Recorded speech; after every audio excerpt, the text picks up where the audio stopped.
Hey friends, welcome back.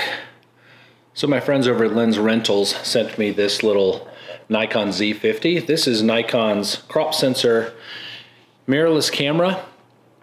And I was just curious how this little bitty camera, it's a 20.9 megapixel sensor with a DX sensor, you're getting 1.5 crop. I wanted to see how it performed on my, my bigger lenses. So I took it for a little test drive. Had it for 7 days, and just want to share some of my thoughts with you. I went out to one of my favorite watering holes where I knew there'd be some guaranteed bird action, and I put it through the tests. Now, let me kind of give you a caveat. First of all, a little camera like this, if you're an entry-level photographer and you want a good camera to take pictures of your kids, this is fantastic. If you're taking pictures of cars, or if you're taking pictures of textures, or if you want to even do a little macro photography. Bird photography is a different animal altogether. It is the most taxing on a camera system of any type of photography. And I've done it all. I mean, I've done the portrait photography, automotive photography, big animals. Birds, they're it. I mean, if you want to know how good your equipment is, if you want to know how good autofocus is, how good image quality really is, start taking pictures of birds. They're hard to find, they're never close enough, and they've got so much in their textures and the way that they look that it magnifies every flaw. I said that to say this. This is a sub $1,000 camera. I have to manage my expectations when I take something like this out into the field. Additionally, a DX sensor, I'll say this right up front, I have never felt like they are as good as a full frame sensor. They've worked, you really concentrate in a bunch of megapixels into a small area, so that pixel density is great. But when I import images from a crop sensor camera, I don't care if it was the D500, the D70-200, versus a full frame sensor, as soon as they go into Lightroom, I can see the difference immediately. And the first thing that I always see is that the noise is just a little worse. Even at ISO 200 and 400, it is noticeably more prevalent in a DX sensor. Now, that being said, is it horrible? No, it's just that little bit, right? That full frame just gives you that little better image quality. Maybe that's, pixel peeping and all that good stuff, but I just want to let people know right up front, if you're looking for a good little camera, this is going to be fine. So I'm going to take you out in the field, show you the experience I had, and kind of walk you through it. And at the end, I'll sum it all up for you and let you know whether I recommend this or if I say just skip right by it. So let's head on out into the field. Okay, look, I just got here and my game plan was pretty simple. Get here late, sun will be going down, the temperature will be going down. Neither of those things are true. It is currently 103 degrees. It's 8 o'clock and the sun is still up like it's, I don't know, 2 o'clock? What the heck? So I'm gonna get set up. Look, the birds are active. The birds are active, I've already checked, but it's hot, man. I mean, it is like hot as Hades down there. But, the watering hole is where you wanna be. That's where you wanna be. And full disclosure, I don't have high hopes about this Z50. It feels little, it feels cheap. That was my first impression. But I know small things can come in, or big things can come in small packages. So we're gonna see. Okay guys, I call this part of the video too much crap. I've got a camera, got backpack, I got another thing in the hand that I'm holding the camera to sit my camera on, not a tripod, a bean bag. And I gotta figure out how to make all this work.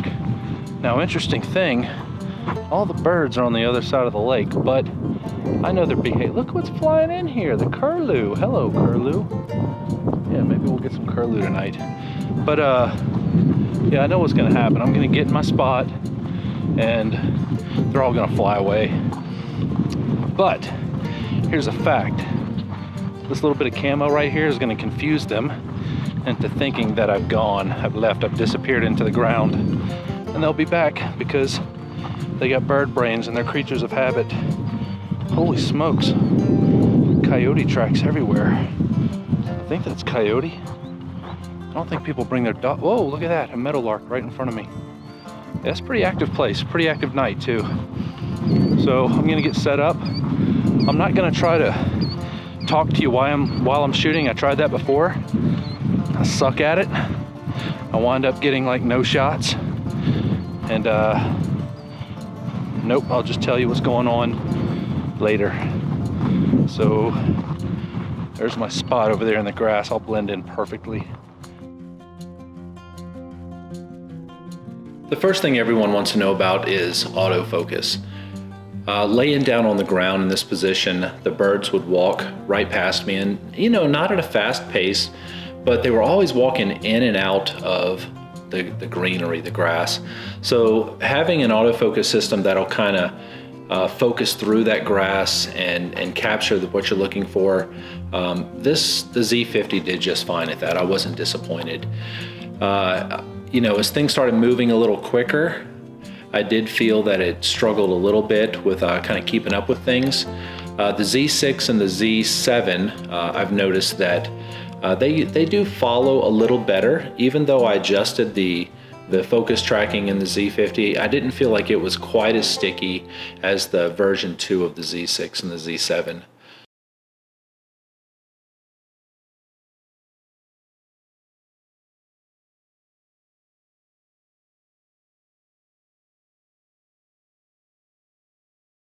Now, birds in flight, that's a different animal. And I just want to say that I'm frustrated with Nikon about the fact that there are really no native lenses for bird photographers right now, at least for the Z mount camera. Even the newest 180 to 400, the 600 millimeters, you're just not going to get the snappiness from the autofocus system that the DSLRs give you. I don't know if that's a problem with the F to Z mount, or if it's the type of autofocus system that the Z has in it, but you can sense it. I mean, even on the Z6 II with the dual processors and the quicker upgrades and to the algorithm, it struggles a little bit. So the Z50 with one processor and, you know, worse low light performance, it really struggled with grabbing the birds in flight. I wish I could say I had better luck, but I'm telling you, even slow moving stuff like seagulls and even a couple of times these curlew that flew by, it kicked my butt. It had me saying some choice words, to the point where I finally just pulled the Z50 off and I went with another camera just to at least grab a couple of images. And when I pulled the Z50 off and I put the Z6 II back on, I noticed immediately that it had to do something with that ISO and the low light. The Z6 II was definitely letting in more light. I don't want to say letting in more light, but the ISO was shooting at a much lower level, almost half, you know, 1 to 2 stops of what I was getting with the Z50. So birds in flight, I had to say thumbs down on that. I just wasn't enough to feel good about. Anyway, let's get back to the house. Let's finish this review up and I'll give you my thoughts on whether I think this is a buy or if it's a pass. Guys, I don't know what to say about this camera.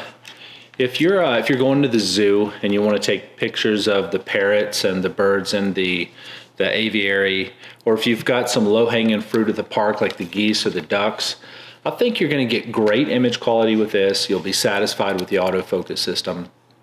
And I would be extremely curious as to how it would perform with, say, a native 100 to 400. So when Nikon releases 100 to 400s, or if they have a 200 to 500, or even a fast prime, I'd be curious to see how this little sucker does. I think the one processor for fast autofocus and the ability to turn these big motors and the big 600 lenses just isn't there.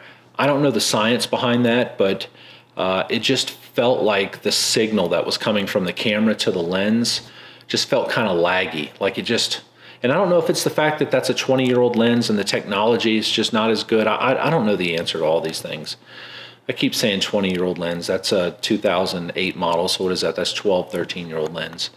But let's talk about image quality. Autofocus, like I said, it's a little laggy, a little slow. Image quality it's good, okay? It is extremely good, and especially if the bird is sitting still for you and you've got good light. It grabs focus, 11 frames per second in the silent mode or electronic shutter.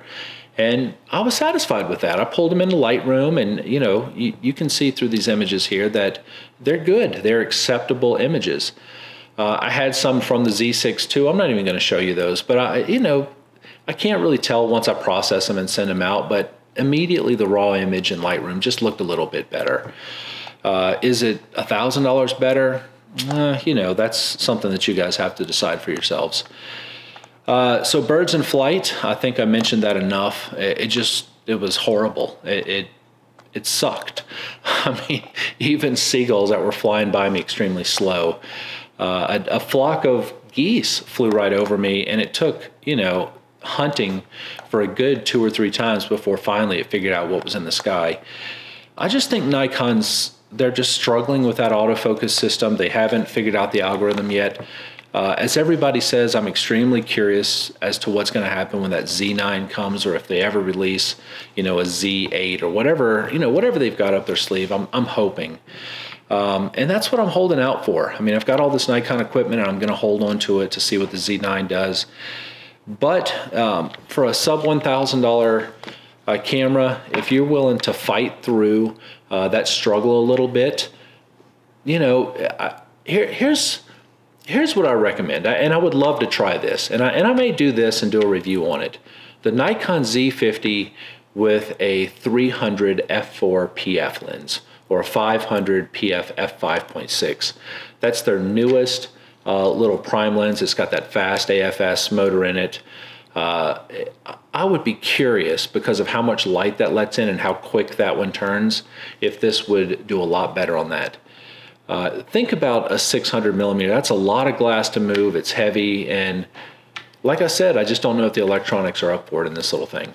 Ergonomics wise, you know, everything's where it's supposed to be on the Nikons. It has the setup like a professional camera, your exposure in the back, aperture in the front, and the ISO button is on the top as well, which is fantastic. So the 3 things that you're going to be playing with the most if you're shooting in manual mode are right there at your fingertips. The 2 front buttons are still programmable.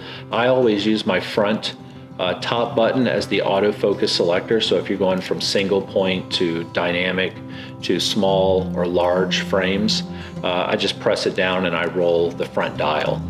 And the bottom one I always use is my play button, my playback button through the viewfinder. And the reason I do that is because I don't like pulling my hand off of the lens to hit the play button on the opposite side, although the play button is on this side on this one.